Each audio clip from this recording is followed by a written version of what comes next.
କାଲି ଦିନ 10ଟାରୁ 11ଟା ଭିତରେ ଝିଅ ଆମର ଯାଇଥିଲା କେଉଁଠି ଅଷ୍ଟପରି ପାଖକୁ। ସେଇଠୁ କୁଆଡ଼େ ଯାଇଛି କ'ଣ କରିଛି ଆମେ କହିପାରିବୁନି। ଆଉ ତାପରେ ଆମେ ଥାନାରେ ଯାଇ ଏଫଆଇଆର ଦେଇଥିଲୁ। ଥାନାବାଲା ଦମକଳ ଅଫିସ ସବୁ ଆସିଥିଲେ, ଖୋଜାଖୋଜି କରି ଗଲେ।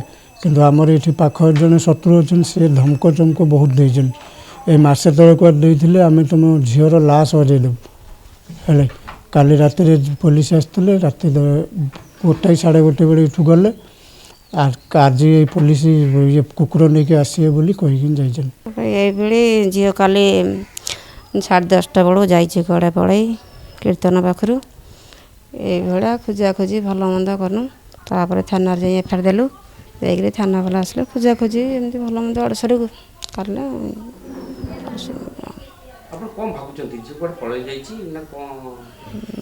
ଭାବୁଛି ଝିଅ ପଳେଇ ଯିବ କୁଆଡ଼େ। ଝିଅ କିନ୍ତୁ ଏଇ ଗାଁରେ ଅଛି। ତା ଗାଁ ଅଛି ବି କାହିଁକି ପାଉନାହାନ୍ତି ଆପଣ? କେଉଁଠି ରଖିଥିବ ହେଲା, ଗାଁ ପାଉନି ତାର କେଉଁଠି ଲୁଚେଇ ରଖିଥିବ କି କ'ଣ କରିଥିବ, ସେ କଥା ସେ ଜାଣିଥିବ। କିଏ ନେଇଛି? ସେଇ ଯେଉଁ 17 ଜଣ ଲୋକ। ଆପଣ ଥାନା ଅଭିଯୋଗ କରୁଛନ୍ତି? ହଁ, କ'ଣ କରୁଛନ୍ତି?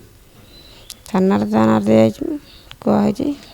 ତ ନାତୁଣୀ ସାଳେ ବର୍ଷ ହେଲାଣି ହଁ ଥିଲା।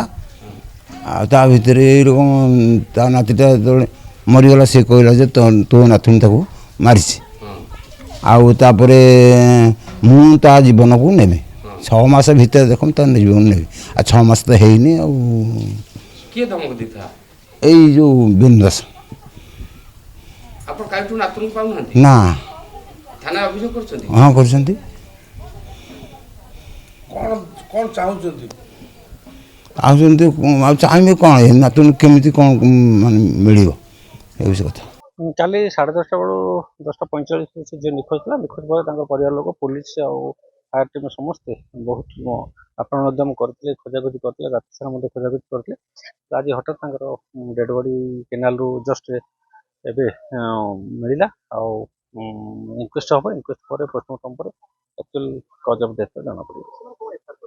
ଏଫଆଇଆର କରିତା ଝିଅର ମିସିଂ ବିଷୟରେ ଏଫଆଇଆର କରିଥିଲେ। ଝିଅଟା ହଜିଯାଇଛି ନା କିଛି ନାହିଁ, ସେମିତି କିଛି ନାହିଁ। ଇନକ୍ୱେଷ୍ଟ ହେଲା ପରେ ତାପରେ ପୋଷ୍ଟମର୍ଟମ ହେବ, ଜଣାପଡ଼ିବ।